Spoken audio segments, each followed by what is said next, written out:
प्यारे बच्चों, इस वीडियो में हम मौर्यन एम्पायर से पूछे गए टॉप 30 एमसीक्यूज कवर करने जा रहे हैं।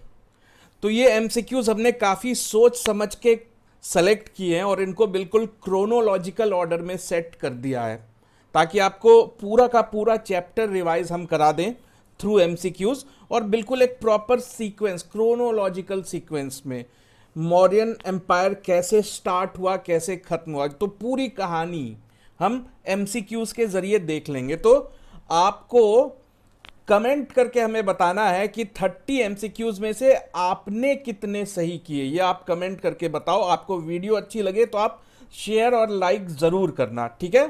तो हम स्टार्ट करते हैं, एक एक करके हम एमसीक्यूज देखेंगे।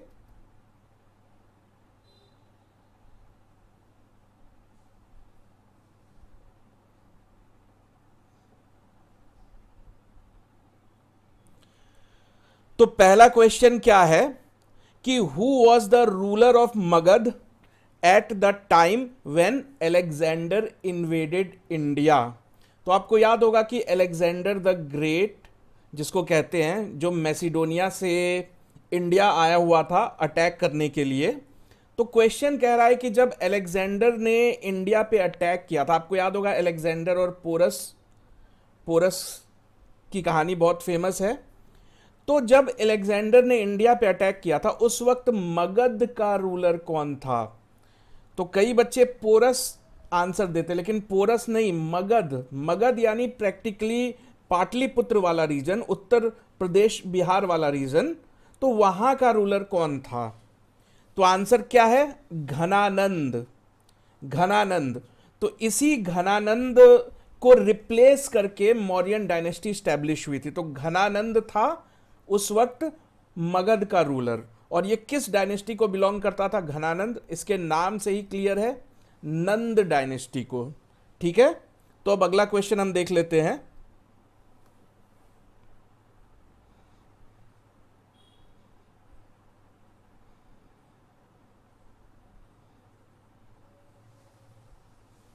तो बच्चों अगला क्वेश्चन है, after a series of battles Chandragupta Maurya overthrew the Nanda ruler Ghananand and led the foundation of Mauryan Empire in the year। मतलब किस साल? क्वेश्चन कह रहा है कि काफी सारी लड़ाइयां लड़ने के बाद, देखो इसी क्वेश्चन में हमने क्वेश्चन काफी इंटेलिजेंटली सेलेक्ट किया है ताकि क्वेश्चन से ही आपको पूरा का पूरा चैप्टर हम रिवाइज करा दें। तो चंद्रगुप्त मौर्य ने मौर्य डायनेस्टी की नींव कैसे डाली थी? तो उसने पहले काफी सारी लड़ाइयां लड़ी घनानंद नाम के रूलर को गद्दी से हटाने के लिए। ये वही घनानंद है, हमने अभी डिस्कस किया ना, मगध का रूलर हुआ करता था। ये नंद डायनेस्टी को बिलोंग करता था।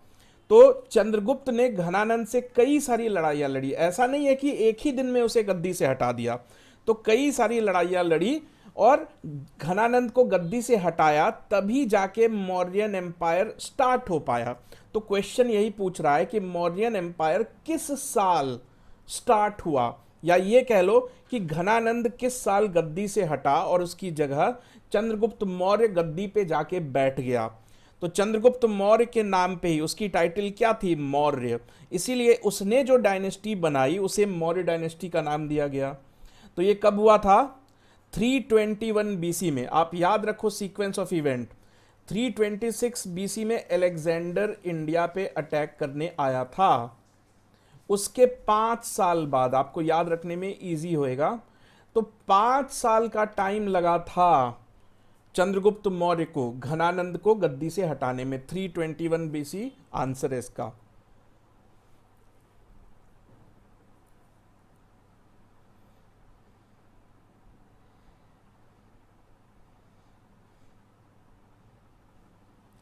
तो बच्चों अगला क्वेश्चन है कि the decline of Nanda dynasty at the hands of Kautilya and Chandragupta Maurya have been vividly portrayed in which Sanskrit play written by Kalidasa. तो ये जो चंद्रगुप्त मौर्य ने कौटिल्य के साथ मिलकर, कौटिल्य कौन थे? ये चाणक्य का ही दूसरा नाम है कौटिल्य, चाणक्य। तो चाणक्य की इंसल्ट की थी घनानंद ने, घनानंद नंद डायनेस्टी का राजा था। तो चाणक्य ने चंद्रगुप्त को अपना शिष्य बना लिया था। तो ये जो चाणक्य और चंद्रगुप्त के की कहानी है कि कैसे उन दोनों ने मिलके नंद डायनेस्टी का सर्वनाश किया और उसके बदले मौर्य डायनेस्टी को गद्दी पे बिठाया, ये कहानी कालिदास ने अपने किस संस्कृत नाटक में बतलाई है? यही है इस क्वेश्चन का मतलब। ये बहुत कॉमनली आस्क्ड क्वेश्चन है। इसका आंसर होगा मालविकाग्नि मित्रम। तो मालविकाग्नि मित्रम बेसिकली शुंग डायनेस्टी के राजा थे अग्निमित्र, उनकी कहानी है।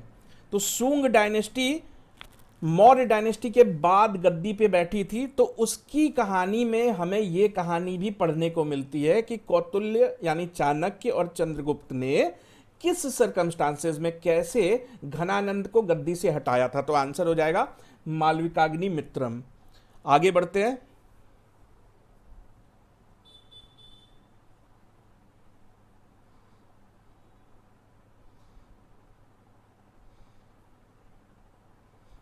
तो बच्चों अगला क्वेश्चन है कि with which of the following centres of learning Chanakya the famous teacher of Chandragupta Maurya was associated. तो जैसा कि अभी हमने डिस्कस किया कि चाणक्य जो कि एक बहुत फेमस पंडित या प्रोफेसर हुआ करते थे, उनकी बेइज्जती करी थी घनानंद ने। तो वो प्रोफेसर थे ना, तो क्वेश्चन यही पूछ रहा है कि चाणक्य जो कि चंद्रगुप्त मौर्य के गुरु थे, वो कहाँ के प्रोफेसर थे, वो कहाँ पे टीचिंग किया करते थे? प्रोफेसर थे तो कहीं पढ़ाते भी होंगे ना, तो किस एंशियंट यूनिवर्सिटी में पढ़ाते थे? तो इसका आंसर हो जाएगा तक्षशिला। तक्षशिला क्या है? ये गांधार महाजनपद की राजधानी हुआ करती थी। गांधार एक महाजनपद था, उसी की राजधानी थी तक्षशिला। तो तक्षशिला में एक बहुत पुरानी और बहुत मैग्निफिसेंट यूनिवर्सिटी थी जिसको तक्षशिला यूनिवर्सिटी बोलते थे। तो उसी तक्षशिला यूनिवर्सिटी में पढ़ाते थे चाणक्य।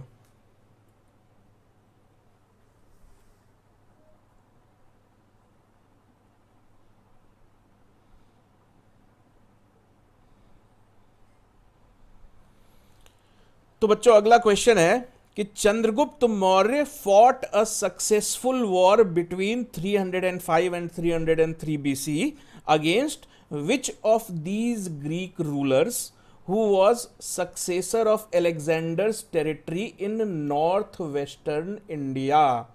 तो देखो क्वेश्चन का क्या मतलब है।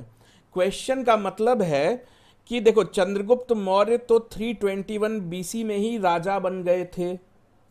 तो उसके बाद उसके कुछ सालों बाद यानी 305 और से लेकर 303 बीसी में उन्होंने इनमें से किस ग्रीक रूलर के खिलाफ लड़ाई लड़ी, यानी 2 साल तक लड़ाई चलती रही। किस ग्रीक रूलर से वो लड़ाई लड़ रहे थे? क्यों लड़ रहे थे उस ग्रीक रूलर से? क्योंकि वो जो ग्रीक रूलर था वो अलेक्जेंडर द्वारा जो जमीन जीती गई थी भारत में, अलेक्जेंडर भारत आया था ना, तो उसने भारत के कई सारे हिस्सों पे कब्जा कर लिया था, खास करके नॉर्थ वेस्टर्न इंडिया का जो हिस्सा था जो आज पाकिस्तान कहलाता है। तो वहाँ पे अलेक्जेंडर ने काफ़ी सारी ज़मीन पे कब्जा कर लिया था। तो अलेक्जेंडर ने जिस ज़मीन पे कब्जा किया था, अलेक्जेंडर के मरने के बाद इनमें से कौन सा रूलर उस ज़मीन का मालिक बन गया था, जिसकी वजह से चंद्रगुप्त मौर्य को उसके खिलाफ लड़ाई लड़नी पड़ी? यही है क्वेश्चन। तो इसका आंसर क्या हो जाएगा? सेलेस्कस निकाटोर। ये अलेक्जेंडर का ही साथी हुआ करता था और अलेक्जेंडर के मरने के बाद जो भारत में ज़मीन थी उसका मालिक ये बन गया था। तो ये जो लड़ाई की हम बात कर रहे हैं, इस लड़ाई में जीता कौन था? तो हमारे चंद्रगुप्त मौर्य ही जीते थे। सेलेस्कस निकाटोर हार गया था। तो सेलेस्कस निकाटोर ने एक पीस एग्रीमेंट साइन किया था चंद्रगुप्त मौर्य के साथ। तो बदले में सेलेस्कस निकाटोर ने अपनी बेटी की शादी चंद्रगुप्त मौर्य से करवा दी थी। तो ये सारी चीज़ आप याद रखोगे, हम पूरा ही चैप्टर रिवाइज कर लेंगे एमसीक्यू के थ्रू, ठीक है। तो अब अगला क्वेश्चन। अब ये देखो, ये मैप, अगले क्वेश्चन पे जाने से पहले आप ये मैप भी देख लो, समझ लो। तो अलेक्जेंडर ने जिस जिस जगह पे कब्जा किया था वहां पे वो अपने नाम से शहर बसा दिया करता था। तो सारे शहरों का नाम वो अपने नाम के ऊपर ही रखता था। उसका नाम था अलेक्जेंडर, इसलिए ये जो शहर बसा दिया करता था उसका नाम वो अलेक्जेंड्रिया रख दिया करता था। तो अलेक्जेंड्रिया नाम के कई सारे शहर थे। ठीक है, एक अलेक्जेंड्रिया सिंध में था, तो एक अलेक्जेंड्रिया तक्षशिला में भी था। तो इन्हीं सारे शहरों का मालिक बन गया था सेलेस्कस निकाटोर। तो इन्हीं शहरों को छीनने के लिए, क्योंकि ये तो भारत की जमीन थी ना, तो चंद्रगुप्त मौर्य को ये लड़ाई लड़नी पड़ी थी। 2 सालों तक ये लड़ाई चली थी। तो लड़ाई का नतीजा क्या निकला था? सेलेस्कस निकाटोर हार गया था और पीस एग्रीमेंट साइन करने के लिए उसने अपनी बेटी की शादी करवा दी थी चंद्रगुप्त मौर्य से। और साथ ही साथ जब दोनों में डिप्लोमेटिक रिलेशन शुरू हो गए तो इसी सेलेस्कस निकाटोर ने मेगास्थनीज मेगास्थनीज नाम के अपने एम्बेसडर को रहने के लिए चंद्रगुप्त के पास भेजा था। अब तो दोनों दोस्त बन गए थे, सेलेस्कस निकाटोर और मेगास्थनीज। तो अब दोनों राजा जब दोस्त हो गए तो डिप्लोमेटिक रिलेशन तो स्टैब्लिश होंगे ना। इसीलिए सेलेस्कस निकाटोर ने अपने एम्बेसडर मेगास्थनीज को रहने के लिए भेजा था कि तुम जाके पाटलिपुत्र में रहो, मेरे रिप्रेजेंटेटिव बन के रहो। अब अगले क्वेश्चन पे चलते हैं।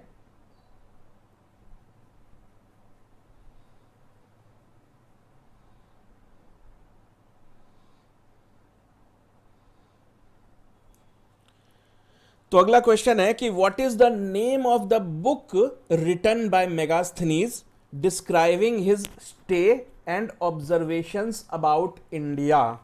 तो ये जो मेगास्थनीज की बात अभी हमने करी, तो वो मेगास्थनीज क्योंकि काफी दिनों तक भारत में रहा था। वो क्यों रहता था भारत में? क्योंकि सेलेस्कस निकाटोर का एम्बेसडर था वो। तो उसने जो भारत में वक्त बिताया, भारत यानी नॉर्थ इंडिया बेसिकली उस वक्त का, पाटलिपुत्र में वो रहता था, चंद्रगुप्त के ही महल में रहता था। तो उसने भारत के ऊपर जो भी देखा समझा, उसने एक बुक लिखी भारत के ऊपर। तो उस बुक का क्या नाम था? वो बुक आज भी हमको मिलती है। उसके कई सारे पन्ने तो नष्ट हो गए, लेकिन कुछ पन्ने हमको मिलते हैं। तो वो उस बुक का नाम क्या था, यही क्वेश्चन है। तो बच्चों उस बुक का नाम था इंडिका। इंडिका। और एक और फैक्ट आप याद रखोगे कि मेगास्थनीज को फादर ऑफ इंडियन हिस्ट्री भी बोलते हैं। क्यों बोलते हैं? क्योंकि भारत पे लिखी गई सबसे पुरानी किताब अगर कोई हमें मिलती है तो वो मेगास्थनीज के हाथों ही लिखी हुई है। उसके पहले हो सकता है किसी ने बुक लिखी हो, बट वो आज तक हमको मिली नहीं है।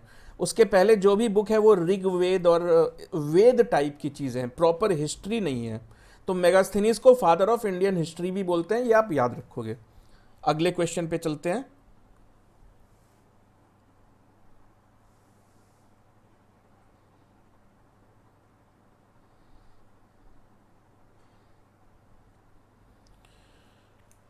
क्वेश्चन है कि इनमें से किस जगह को मेगास्थनीज ने अपनी बुक में भगवान कृष्ण की पूजा का सेंटर बताया था, यानी कि एक ऐसा शहर जहां पे भगवान कृष्ण की पूजा करने वाले लोग रहते थे।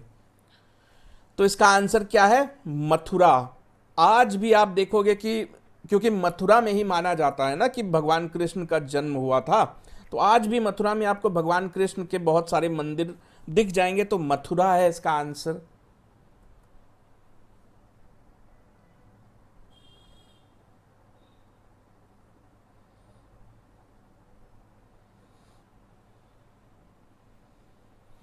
प्यारे बच्चों अगला क्वेश्चन है, Chandragupta Maurya spent last days of his life at, यानी चंद्रगुप्त मौर्य ने अपने जीवन के आखिरी दिन कहां बिताए थे। ये क्वेश्चन, इस क्वेश्चन के पीछे की कहानी आप समझ लो। तो चंद्रगुप्त मौर्य बहुत अच्छे से रूल कर रहे थे। तो चंद्रगुप्त मौर्य के राज्य में 12 सालों का अकाल पड़ा, सूखा, बारिश ही नहीं हुई। तो 12 सालों तक बारिश ही नहीं हुई, लोग भूखे प्यासे मरने लगे। तो चंद्रगुप्त मौर्य को लगा कि जरूर मैंने ही कुछ बुरे काम किए होंगे जिसकी वजह से जो भगवान है वो मेरी जनता को इतनी सजा दे रहा है। तो उस वक्त उनके दिमाग में आया कि मुझे अब प्रायश्चित करना चाहिए। तो तो प्रायश्चित करने के लिए वो साउथ इंडिया शिफ्ट हो गए, कर्नाटक शिफ्ट हो गए। उन्होंने वो एक जैन धर्म अपना चुके थे, तो उन्होंने सोचा कि अब मैं राजा की गद्दी त्याग देता हूं। तो चंद्रगुप्त मौर्य ने अपने बेटे बिंदुसार को गद्दी पे बिठा दिया और कहा कि अब मैं रिटायर हो जाता हूं, जरूर मुझसे कोई गलती हो गई होगी जिसकी सजा भगवान मुझे दे रहा है। तो बिंदुसार चंद्रगुप्त मौर्य का बेटा था, बिंदुसार को गद्दी पे बिठा दिया और चंद्रगुप्त मौर्य खुद प्रायश्चित करने के लिए साउथ इंडिया चले गए थे। कर्नाटक के श्रवण बेलगोला, इसका आंसर है श्रवण बेलगोला नाम की जगह पे चले गए थे। ये आप देख रहे हो। तो इसी गुफा में चंद्रगुप्त मौर्य ने अपने जीवन के आखिरी दिन बिताए थे, खाना पीना छोड़ दिया था और लास्ट में अपने प्राण त्याग दिए। तो इस गुफा को भद्रबाहु केव भी कहते हैं। भद्रबाहु चंद्रगुप्त मौर्य के गुरु थे, जैन गुरु थे, जो कि उनके साथ साउथ इंडिया यानी कर्नाटक श्रवण बेलगोला गए थे। भद्रबाहु कौन थे? तो गुरु थे चंद्रगुप्त मौर्य के, और इसलिए चंद्रगुप्त मौर्य के साथ गए थे ताकि चंद्रगुप्त मौर्य को आसानी हो अपना प्राण त्यागने में, क्योंकि उनको प्रायश्चित करना था। अब अगला क्वेश्चन हम देखेंगे।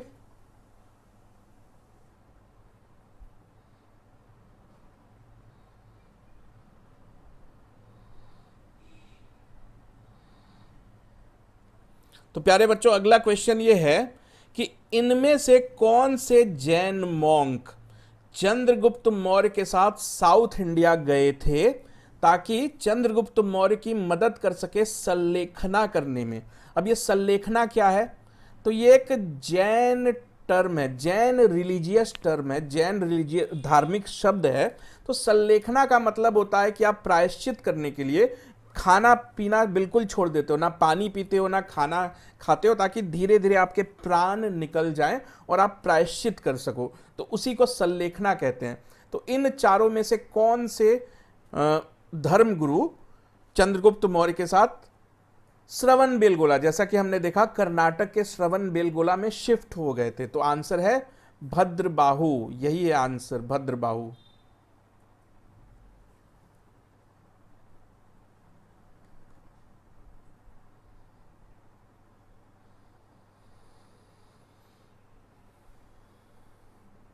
अगला क्वेश्चन है, which provincial governor of Chandragupta Maurya constructed Sudarshan lake in Girnar, Saurashtra Gujarat? यानी चंद्रगुप्त मौर्य के किस गवर्नर ने चंद्रगुप्त मौर्य के कहने पे सुदर्शन लेक का निर्माण करवाया था? अब ये सुदर्शन लेक कहाँ है?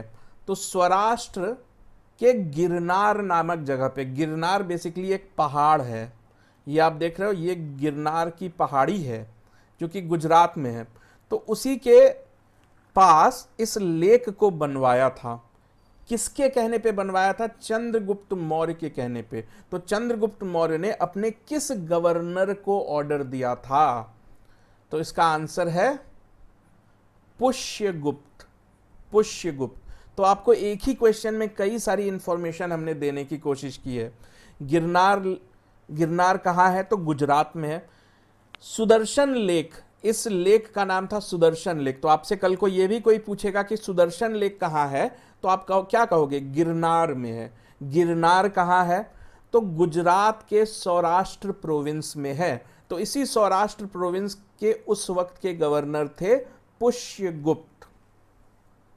तो बच्चों, अगर आप किसी भी कंपिटिटिव एग्जाम की प्रिपरेशन कर रहे हो, किसी भी गवर्नमेंट एग्जाम की प्रिपरेशन कर रहे हो, और अगर आप सीरियस हो, अगर आप चाहते हो कि आप फर्स्ट अटेम्प्ट में ही एग्जाम क्रैक करो, तो मैं आपको सजेस्ट करूंगा कि आप एक बार हमारे कोर्सेज यूज करके देखो। आपको दोबारा कहीं भी किसी और इंस्टीट्यूट की मदद की बिल्कुल ज़रूरत नहीं पड़ेगी। तो आप हमारी वेबसाइट विजिट कर सकते हो बाकी डिटेल्स के लिए। तो ये हमारी वेबसाइट की यूआरएल है vidyaguru.in, ये आप देख सकते हो, ये हमारी यूआरएल है।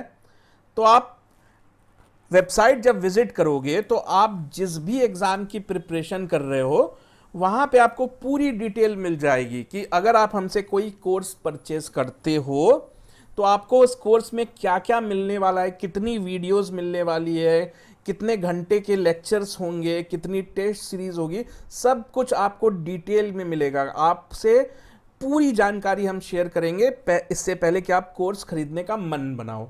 ठीक है, कोई भी एग्जाम अगर आप प्रिपेयर कर रहे हो, एसएससी, बैंकिंग, ठीक है, तो आपको एक बार हमारी वेबसाइट पे जरूर विजिट करना चाहिए।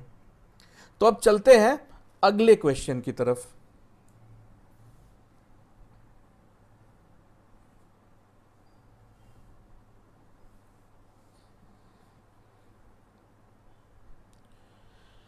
तो अगला क्वेश्चन है कि जब चंद्रगुप्त का बेटा बिंदुसार गद्दी पे बैठा, तो चंद्रगुप्त तो चले गए थे साउथ इंडिया अपनी जान देने के लिए। तो चंद्रगुप्त ने साउथ इंडिया जाने से पहले अपने बेटे बिंदुसार को गद्दी पे बिठा दिया था ना। तो क्वेश्चन में पूछा जा रहा है कि जब चंद्रगुप्त मौर्य राजा थे उस वक्त एम्बेसडर हुआ करता था मेगास्थनीज, मेगास्थनीज जो कि सेलेस्कस निकाटोर का एम्बेसडर था। तो यह क्वेश्चन हमसे पूछ रहा है कि चंद्रगुप्त के गद्दी से हटने के बाद जब बिंदुसार गद्दी पे बैठे हुए थे तो मेगास्थनीज की जगह नया एम्बेसडर कौन बना था, और वो किसका एम्बेसडर था? तो सीरियन किंग एंटीओकस का एम्बेसडर था। इनमें से कौन था वो? तो एंटीओकस कौन थे? ये सीरिया के राजा थे, लेकिन ये बेसिकली थे एक ग्रीक। तो सीरिया पे ग्रीक लोगों का कब्जा था और जो ग्रीक लोग थे उनके बहुत अच्छे रिश्ते थे मौर्यन डायनेस्टी के साथ।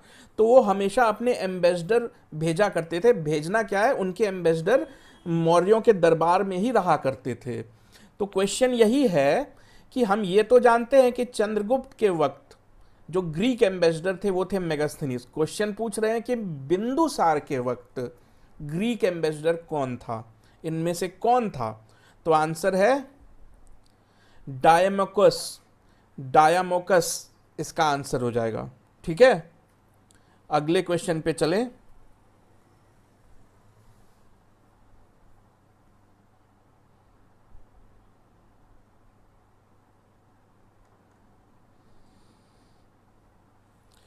तो प्यारे बच्चों अगला क्वेश्चन है कि इनमें से किसके बारे में यह कहा जाता है कि उसने दो समुद्रों के बीच, लैंड बिटवीन टू सीज, दो समुद्रों के बीच पड़ने वाले 16 राज्यों को जीता था।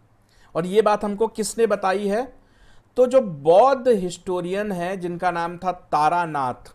तो तारानाथ कौन थे? बेसिकली तिब्बत के रहने वाले एक बौद्ध हिस्टोरियन थे। तो मौर्य डायनेस्टी भी बौद्ध के फॉलोअर्स हुआ करते थे ना। सम्राट अशोक, चंद्रगुप्त मौर्य तो जैन थे, लेकिन बाद में सम्राट अशोक ने बौद्ध धर्म अपना लिया था। तो बौद्ध हिस्टोरियन तारानाथ ने ये बात अपनी बुक में लिखी है कि किस मौर्य राजा ने दोनों समुद्रों के बीच पड़ने वाली 16 राज्यों को जीत लिया था। तो इसका आंसर होगा बिंदुसार। बिंदुसार ने जीता था। यह बात बिंदुसार के बारे में कही जाती है। अगले क्वेश्चन के ऊपर चलते हैं।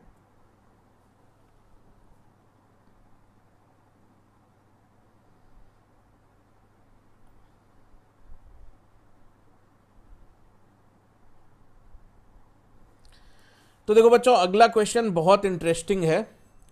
तो मैंने आपको बताया कि बिंदुसार के कोर्ट में सीरियन किंग एंटियोकस ने अपने एम्बेसडर को भेजा हुआ था। तो उसी एम्बेसडर के जरिए बिंदुसार ने अपने दोस्त एंटियोकस से, यानी बिंदुसार और एंटियोकस बहुत अच्छे दोस्त थे, दोनों के बीच रिलेशनशिप बहुत अच्छी थी। तो बिंदुसार ने एक बार एंटियोकस को मैसेज भिजवाया था कि मुझे आपसे 3 गिफ्ट चाहिए, दोस्ती के नाते आप मुझे 3 गिफ्ट भेजो। तो क्वेश्चन में पूछा जा रहा है कि इन 4 ऑब्जेक्ट्स में से कौन सी एक ऑब्जेक्ट उस 3 गिफ्ट में शामिल नहीं थी। यानी आप ये समझ लो कि कौन सी 3 गिफ्ट मांगी थी बिंदुसार ने। तो बिंदुसार ने क्या मांगा था अपने दोस्त एंटियोकस से? बिंदुसार ने अपने दोस्त एंटियोकस से सोफिस्ट मांगा था, यानी सोफिस्ट का मतलब होता है फिलोसफर या स्कॉलर। तो सोफिस्ट की मांग की थी, यस, ये मांग तो की थी। अरेबियन व्हाइट लेपर्ड नहीं मांगा था, स्वीट वाइन मांगा था, ड्राइड फिग मांगा था और सोफिस्ट भी मांगा था, यानी अरेबियन व्हाइट लेपर्ड की मांग नहीं की थी। बाकी तीनों चीजें मांगी थी बिंदुसार ने। तो इसका आंसर क्या हो जाएगा? ये हो जाएगा आंसर कि बिंदुसार ने अरेबियन व्हाइट लेपर्ड नहीं मांगा था। इसके बाद की कहानी भी आप जान ही लो। तो 3 चीजें मांगी थी बिंदुसार ने अपने दोस्त एंटियोकस से। तो उसके दोस्त ने 2 चीजें तो भिजवा दी, स्वीट वाइन भिजवा दी, ड्राइड फिग, फिग क्या होता है? एक तरह का फ्रूट होता है, फल होता है। तो ये 2 चीजें तो भिजवा दी, लेकिन जो तीसरी चीज थी स्कॉलर, वो नहीं भिजवाया। कहा कि मैं एक ग्रीक राजा हूं और ग्रीक नियमों के मुताबिक हम फिलोसफर को अपने देश से दूसरे देश नहीं बेच सकते। तो 3 में से 2 डिमांड्स तो पूरी हो गई, ये तीसरी जो फिलोसफर की डिमांड है वो पूरी नहीं हुई।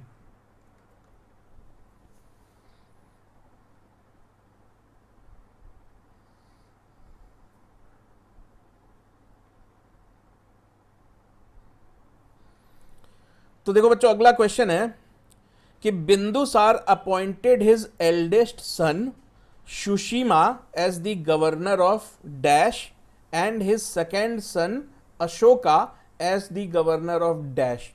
तो बिंदुसार, जब बिंदुसार के कई सारे बेटे थे, उसमें से 2 बेटों का नाम आपको याद रखना ही रखना है।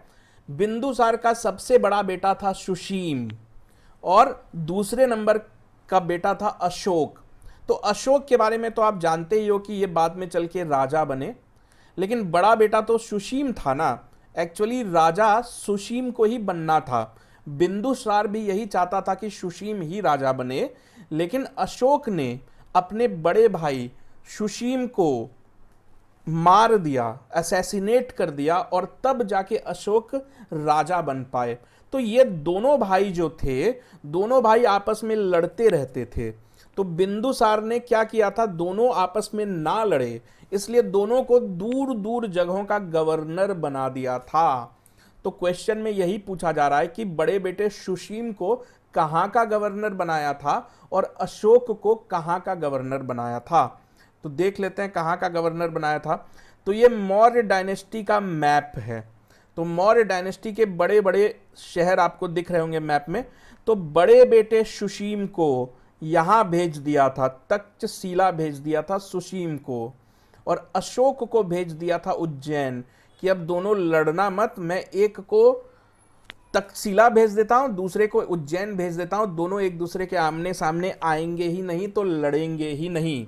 तो सुशीम को कहां भेजा था? तक्षशिला। और अशोक को कहां भेजा था? उज्जैन। तो इसका आंसर क्या हो जाएगा? ये हो जाएगा इसका आंसर।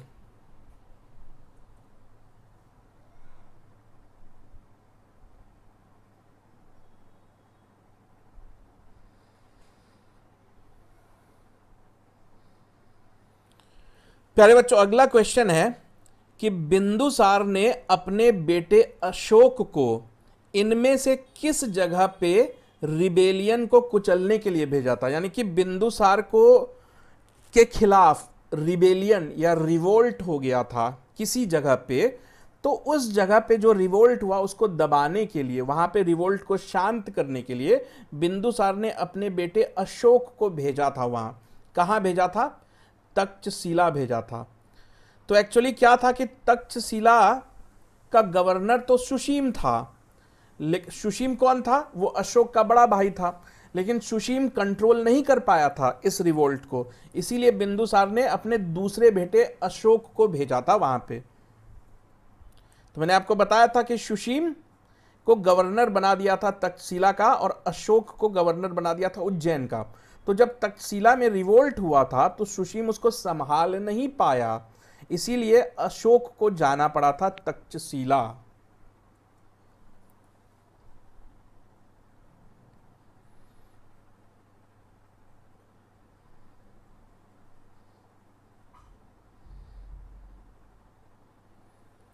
प्यारे बच्चों अगला क्वेश्चन है कि जो मौर्य राजा थे अशोक, उनको कई नामों से जाना जाता है। उनके सिक्कों पे, उनके इंस्क्रिप्शंस पे कई नाम हमको पढ़ने को मिलते हैं। तो इनमें से कौन सा नाम सम्राट अशोक का नहीं है? देवनामप्रिय, ये बिल्कुल अशोक का नाम है। देवनामप्रिय का मतलब होता है देवताओं को प्रिय, यानी जो देवताओं के फेवरेट हो। तो ये तो अशोक का नाम है, बिल्कुल सही है।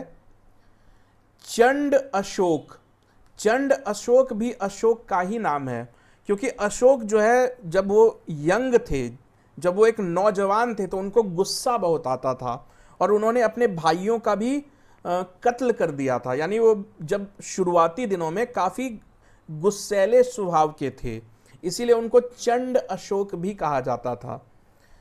पियदसी, पियदसी का मतलब होता है मीठी बातें करने वाला, अच्छी बातें करने वाला। तो ये तीनों नाम तो सम्राट अशोक के ही हैं। ये जो अमित्र घात है, ये बेसिकली बिंदुसार का नाम था। बिंदुसार कौन थे? तो अशोक के फादर थे ना। तो ये सही, ये सम्राट अशोक का नाम नहीं है। तो क्वेश्चन में क्या पूछा जा रहा है? नॉट एट्रीब्यूटेड, इनमें से कौन सा नाम सम्राट अशोक का नहीं है? तो आंसर यही हो जाएगा अमित्र घात, क्योंकि ये सम्राट अशोक का नहीं बल्कि बिंदुसार का नाम है ये।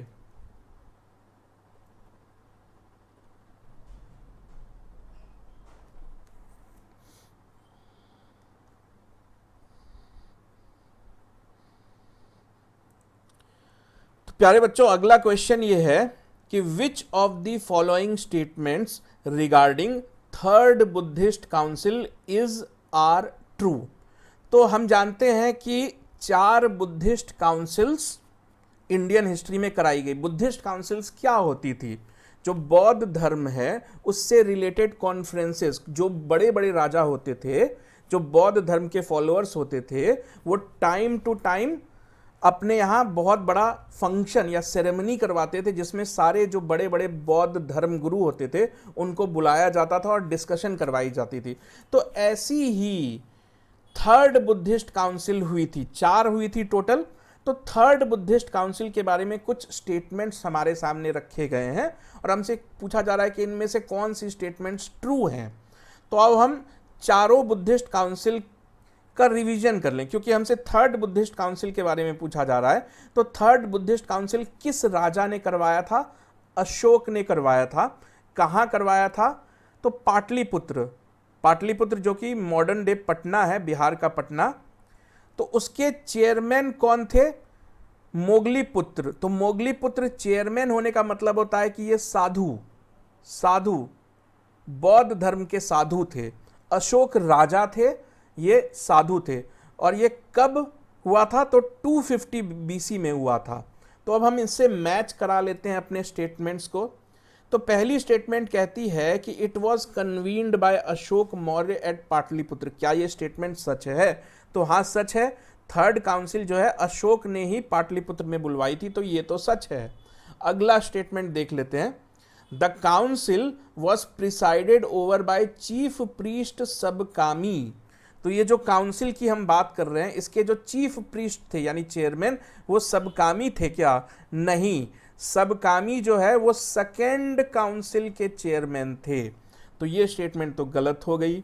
अब तीसरी स्टेटमेंट है कि it was held at around 230 BC, यानी कि ये जो थर्ड बुद्धिस्ट काउंसिल है वो 230 बीसी में हुई थी क्या? नहीं, ये भी गलत है, ये 250 बीसी में हुई थी। तो हम देखते हैं कि सिर्फ पहली स्टेटमेंट ही सही है। तो आंसर क्या हो जाएगा? ये हो जाएगा आंसर।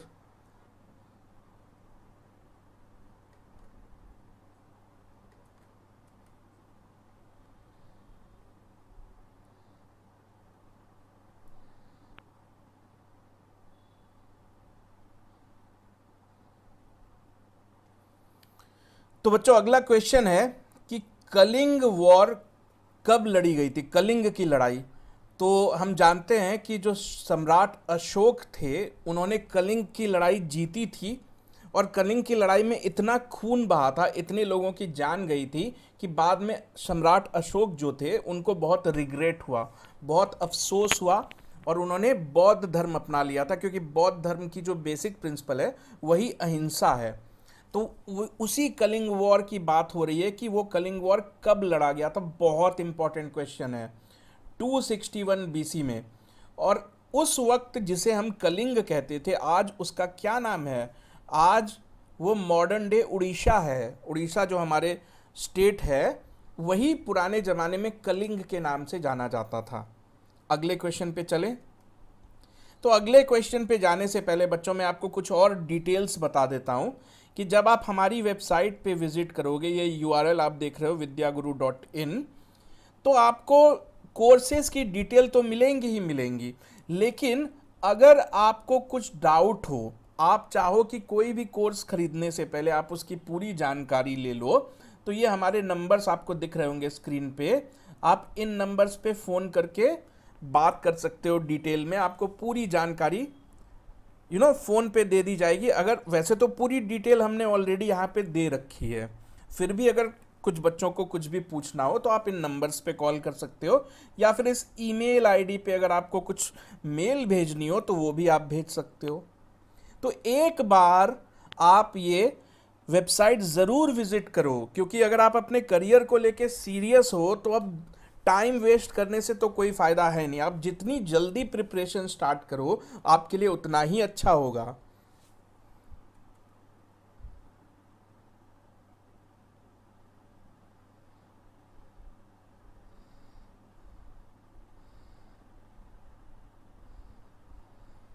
तो प्यारे बच्चों, अगला क्वेश्चन है कि जो सम्राट अशोक के जो पिलर्स हैं और जो रॉक इंस्क्रिप्शंस हैं, उनको उनमें जो लिखा गया है, उसमें सम्राट अशोक कुछ मैसेजेस वगैरह लिखवाते थे ना। जो पिलर्स और रॉक इंस्क्रिप्शन है, उनका पर्पस क्या होता था? सम्राट अशोक को जो भी बात अपनी जनता से कहनी होती थी, वो उन पिलर्स पे लगा देते थे, लिखवा देते थे, या रॉक्स पे, पत्थरों पे लिखवा देते थे, ताकि आने जाने वाले पढ़ सकें कि हाँ, मेरे राजा अशोक ने मुझसे क्या कहा है, क्या मैसेज, क्या हमको रूल्स रेगुलेशन फॉलो करने को कहा है। तो वो जो लैंग्वेज होती थी, उसको लिखने के लिए 4 अलग अलग स्क्रिप्ट्स यूज़ किया जाता था उस वक्त में। तो चार चार तो यूज़ किया जाता था। तो क्वेश्चन है कि इनमें से, यहाँ पे 5 ऑप्शंस दे रखे हैं ना, तो इनमें से कौन सी स्क्रिप्ट यूज़ नहीं की जाती थी? क्योंकि 4 यूज़ की जाती थी, ऑप्शन 5 है। तो इनमें से देवनागरी स्क्रिप्ट यूज़ नहीं की जाती थी। ये जो देवनागरी स्क्रिप्ट है, ये आज हिंदी लिखने में यूज़ होती है। तो देवनागरी स्क्रिप्ट कैसी नज़र आती है? अ, आ, क, ख, ग, यही देवनागरी स्क्रिप्ट है। तो ये उस वक्त तो थी नहीं, तो देवनागरी स्क्रिप्ट इसका आंसर हो जाएगा। अब हम कुछ डिटेल्स भी देख लें। तो बाकी के 4 स्क्रिप्ट, क्योंकि पढ़ो तो ऐसे पढ़ो कि पूरा ही समझ जाओ, अदरवाइज पढ़ने का फ़ायदा ही क्या है। तो जब आप विद्या गुरु के साथ प्रिपरेशन करते हो, तो देखो हमने काफ़ी सोच समझ के वीडियो बनाई है, ताकि इसी वीडियो के थ्रू आपको पूरा का पूरा चैप्टर हम रिवाइज करा दें। ठीक है? जब आप कोई भी हमारा कोर्स खरीदोगे तो ये सारी डिटेल हमने वहाँ पे ऑलरेडी आपको पूरी डिटेल में ये सारी चीज़ें आपको मिल जाएंगी। यहाँ पे हम बस एमसीक्यू के थ्रू उसको रिवाइज कर रहे हैं। तो अब देखो, ये मैप है मौर्यन डायनेस्टी का। ठीक है, अब बात करते हैं ये जो चारों स्क्रिप्ट्स हैं, स्क्रिप्ट क्या होती है? किसी लैंग्वेज को लिखने में यूज़ किए जाने वाले सिंबल्स। तो अलग अलग स्क्रिप्ट्स की ज़रूरत क्यों पड़ती थी? क्योंकि इतने लंबे चौड़े रीजन, अगर आप आज के भी भारत की बात करो तो कहीं तेलुगु बोली जाती है, कहीं तमिल बोली जाती है। तो आप तेलुगु लिखने के लिए अलग स्क्रिप्ट यूज़ करते हो, तमिल लिखने के लिए अलग स्क्रिप्ट यूज़ करते हो। तो वही कहानी उस वक्त भी थी, क्योंकि इतना बड़ा एम्पायर था कि कहीं पे कोई भाषा बोली जाती थी, कहीं और कोई भाषा, इसीलिए 4 अलग अलग स्क्रिप्ट्स की ज़रूरत पड़ती थी। तो अब हम देख लेते हैं कि ये स्क्रिप्ट्स कहाँ पे यूज़ की जाती थी। अगर हम बात करें अरामैक और ग्रीक स्क्रिप्ट की, तो ये अफ़गानिस्तान वाले रीजन, अरामैक एक भाषा थी जो सीरिया में बोली जाती थी।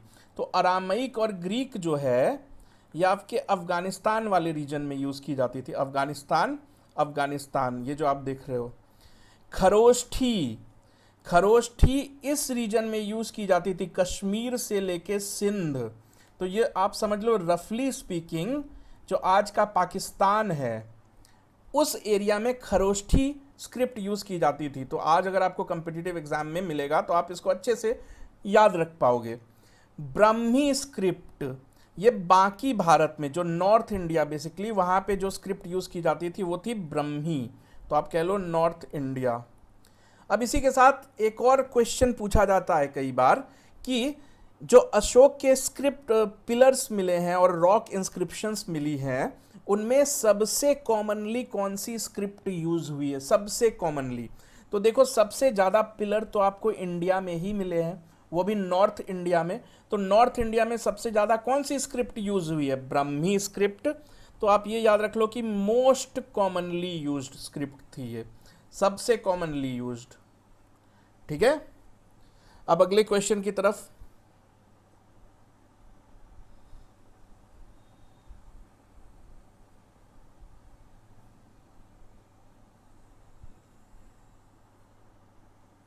तो बच्चों अगला क्वेश्चन ये है कि ये जो सम्राट अशोक के पिलर्स और रॉक इंस्क्रिप्शंस मिले उनमें जो स्क्रिप्ट्स लिखी हुई है उसको किसने डिसाइफर किया था, किस ब्रिटिश ऑफिसर ने, किस ब्रिटिश ऑफिसर ने उसको डिकोड किया था। तो इंडिया में जो पिलर्स मिले उस पर ज़्यादा मात्रा में ब्रह्मी और खरोष्ठी लिखी हुई थी। तो उसको डिकोड करने का क्या मतलब है कि आप ब्रह्मी और खरोष्ठी स्क्रिप्ट को डिकोड कर रहे हो, तो ये काम किसने किया था। तो ये बहुत इंटरेस्टिंग, बहुत बार पूछा जा चुका क्वेश्चन है। तो आप याद रखोगे जेम्स प्रिंसेप। आप साथ ही साथ ये भी याद रख लो कि ये जेम्स प्रिंसेप क्या थे, आखिर ये थे कौन जो कि ये इन स्क्रिप्ट्स को डिकोड कर रहे थे। तो ये एशियाटिक सोसाइटी ऑफ बंगाल के प्रेसिडेंट थे, एशियाटिक सोसाइटी ऑफ बंगाल के प्रेसिडेंट थे ये। ठीक है, तो आज भी कलकत्ता में या कोलकाता कह लो, वहाँ पे एक नदी के किनारे घाट बना हुआ है, उसका नाम इसी शख्स के ऊपर रखा गया है, प्रिंसेप घाट बोलते हैं इसे, क्योंकि किसी ज़माने में ये एशियाटिक सोसाइटी ऑफ बंगाल के प्रेसिडेंट थे। तो आज कलकत्ता में एक घाट है हुगली नदी के किनारे, उसका नाम प्रिंसेप घाट है, इन्हीं के सम्मान में रखा गया है। अब अगले क्वेश्चन पे चलें। आपको कमेंट करके बताना है हमें, इस वीडियो के कमेंट बॉक्स में आप कमेंट करके हमें बताओ कि 30 में से कितने एमसीक्यूज आपके सही हुए। अगर आपने विद्या गुरु के कोर्सेज किए होंगे, अगर कोई विद्या गुरु का स्टूडेंट होगा तो मैं आपको गारंटी देता हूं कि 30 में से उसके मिनिमम 28 सही हुए होंगे, 28 प्लस। तो ये देखो, ये है, आपको बस मैं दिखा देता हूं कि यही ब्राह्मी लिपि है जो आप स्क्रीन पे देख रहे हो, ये ब्राह्मी लिपि है, इसको डिकोड किया था जेम्स प्रिंसेप ने। ठीक है, तो अब आगे बढ़े।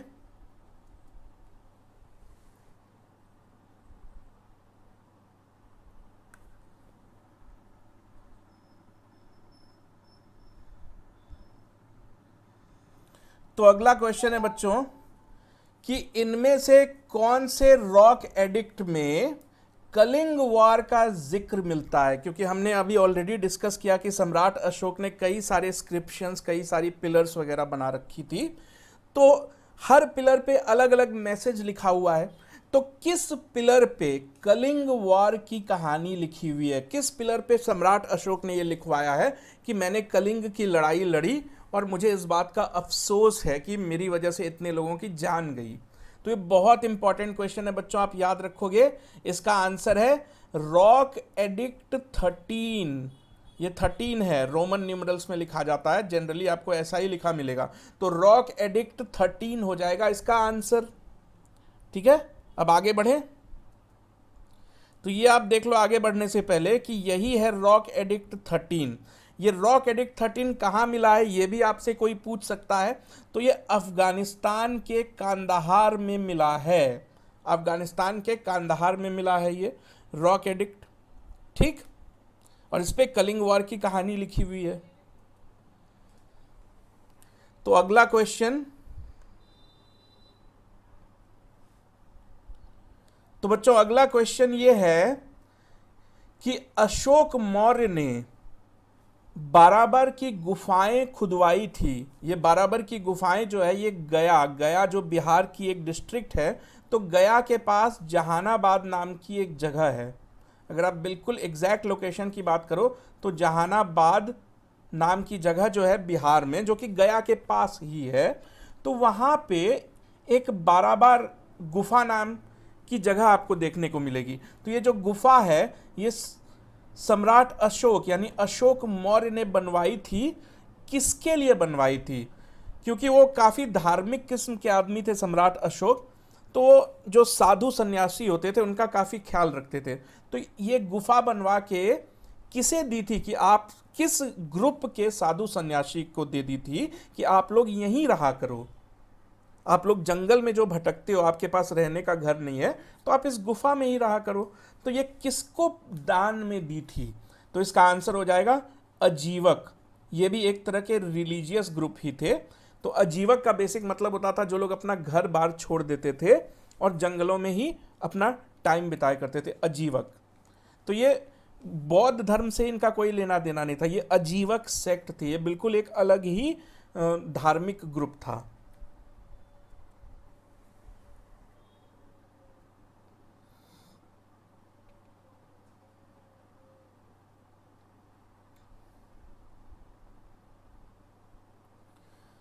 तो प्यारे बच्चों, अगला क्वेश्चन है कि सम्राट अशोक के सबसे बड़े बेटे और सबसे बड़ी बेटी का क्या नाम था, जिनको कि सम्राट अशोक ने बौद्ध धर्म या धम्म बोलते थे उसे, उसके प्रचार प्रसार के लिए सिलोन भेजा था। तो उस वक्त जिसे सिलोन कहते थे आज उसे श्रीलंका कहते हैं, श्रीलंका। तो अपने बड़े बेटे और बड़ी बेटी को सम्राट अशोक ने भेजा था श्रीलंका कि आप दोनों जाओ और बौद्ध धर्म का प्रचार प्रसार करो। तो बड़े बेटे और बड़ी बेटी के साथ सम्राट अशोक ने बोधि वृक्ष, जो बोधि ट्री है, उसके कुछ टहनियाँ भी भिजवाई थी कि ये वृक्ष आप जाके श्रीलंका में भी लगाओ। तो उस बड़े बेटे और बड़ी बेटी का नाम क्या था? तो आंसर है महिंदा और संघमित्रा। महिंदा बड़े बेटे थे और संघमित्रा सबसे बड़ी बेटी का नाम था सम्राट अशोक के। अब आगे बढ़ते हैं।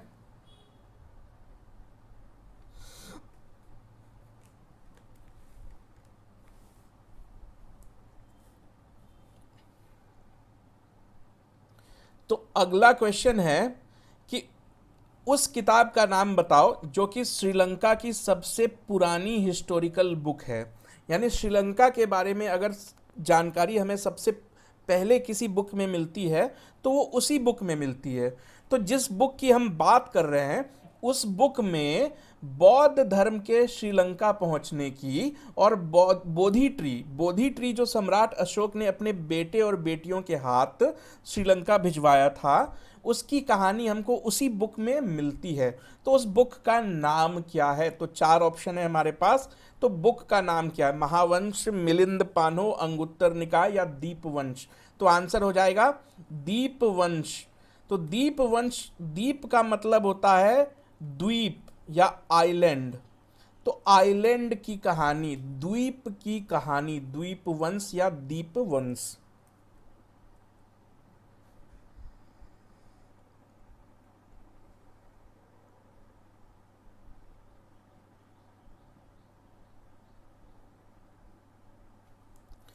अगला क्वेश्चन है कि इनमें से किस रॉक एडिक्ट में, यानी अशोक के द्वारा बनवाई गई किस रॉक एडिक्ट में सम्राट अशोक के लुम्बिनी जाने की कहानी लिखी गई है? लुम्बिनी की सिग्निफिकेंस क्या है कि लुम्बिनी में ही भगवान गौतम बुद्ध का जन्म हुआ था। लुम्बिनी जो है भगवान गौतम बुद्ध की जन्म स्थली है। तो इस किस रॉक एडिक्ट में ये कहानी लिखी हुई मिलती है कि अशोक लुम्बिनी गए थे और लुम्बिनी को उन्होंने टैक्स फ्री कर दिया था। कहा था कि लुम्बिनी के लोगों को टैक्स देने की ज़रूरत नहीं है। क्यों ज़रूरत नहीं है? क्योंकि आउट ऑफ रेस्पेक्ट लुम्बिनी में ही भगवान गौतम बुद्ध का जन्म हुआ था। तो ये कहानी हमें किस रॉक एडिक्ट पे लिखी हुई मिलती है? तो इसका आंसर हो जाएगा रुम्मिनदेई रॉक एडिक्ट। तो अब आपसे कोई ये भी पूछ सकता है कि रुम्मिनदेई रॉक एडिक्ट कहाँ पाई गई है? तो ये लुम्बिनी नेपाल में ही पाई गई है, वहीं पाई गई है जहाँ अशोक गए थे। तो ये नेपाल में मिलती है। ये भी कई बार पूछा गया है कि किस कंट्री में रुमिनदेई रॉक इंस्क्रिप्शन मिलती है, तो आंसर हो जाएगा नेपाल।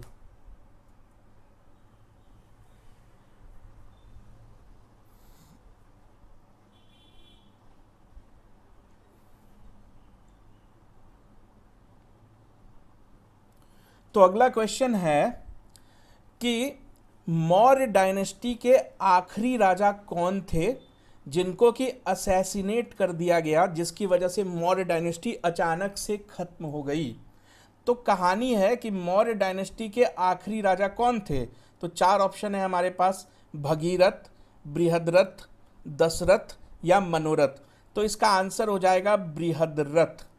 तो बृहद्रथ आखिरी राजा साबित हुए थे मौर्यन डायनेस्टी के, क्योंकि बृहद्रथ के ही अपने सेनापति, जो बृहद्रथ के खुद के मिलिट्री कमांडर थे, उनका नाम था पुष्यमित्र शुंग।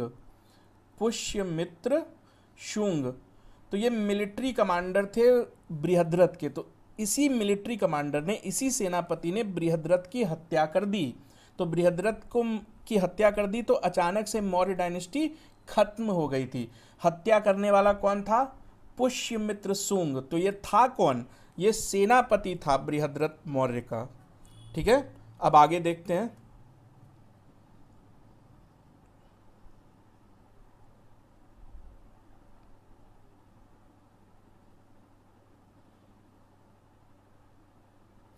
तो बच्चों अगला क्वेश्चन है कि मौर्य डायनेस्टी 185 बीसी में अचानक से खत्म हो गई।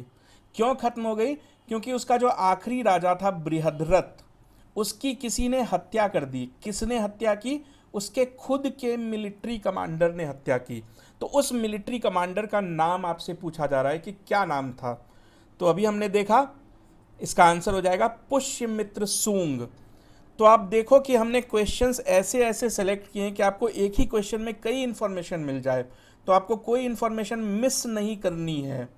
तो 321 बीसी में स्टार्ट हुई थी मौर्य डायनेस्टी और खत्म होती है 185 बीसी में जाके। एंड स्टार्ट करने वाले कौन थे? तो चंद्रगुप्त। और खत्म जब हुआ तो उस वक्त राजा कौन थे? बृहद्रथ।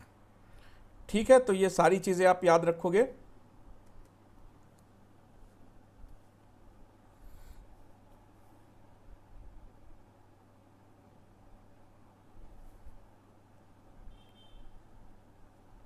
अगला क्वेश्चन है बच्चों कि which of these dynasties were immediate successors of Mauryans, यानी मौर्य को गद्दी से हटा के ठीक उसके बाद कौन सी डायनेस्टी गद्दी पे बैठ गई थी। तो हमने अभी अभी डिस्कस किया कि पुष्यमित्र शुंग, शुंग नाम के आदमी ने, पुष्यमित्र शुंग नाम के आदमी ने अपने राजा बृहद्रथ को मार दिया और खुद राजा बन गया। तो क्योंकि इसकी टाइटल थी शुंग, तो जो अगली डायनेस्टी गद्दी पे बैठी उसे कहा गया शुंग डायनेस्टी। तो आंसर हो जाएगा शुंग डायनेस्टी। और ये कब हुआ था? 185 बीसी में ये चेंज हुआ कि मौर्यन डायनेस्टी खत्म हो गई और शुंग डायनेस्टी उसकी जगह ले लेती है। तो आप हमें कमेंट करके बताओ कि क्या आप इन सारे आंसर्स का जवाब जानते थे। ठीक है, और आपके कितने सही हुए, आउट ऑफ 30 कितने सही हुए, पूरी वीडियो आप देख लो, फिर आप हमें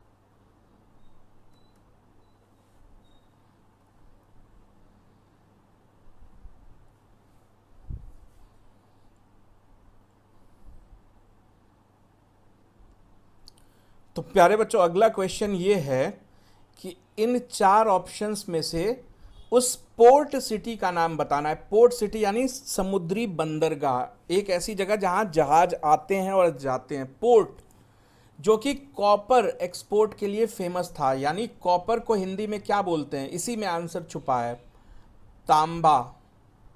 तांबा को संस्कृत में बोलते हैं ताम्र, ताम्र। तो इसका आंसर हो जाएगा ताम्र लिप्ति। तो कॉपर को संस्कृत में ताम्र बोलते हैं, इसी ताम्र की वजह से जगह का नाम ताम्र लिप्ति पड़ा था। तो ये वेस्ट बंगाल में आज ये जगह आपको मिलती है। तो अगर आप इसको मैप में समझोगे, ये ताम्र लिप्ति है।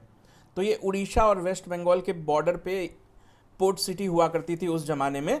तो यहाँ से जहाज पूरी दुनिया के लिए निकलते थे और पूरी दुनिया के जहाज यहाँ पे आके रुकते थे। तो क्या नाम है जगह का? ताम्रलिप्ति।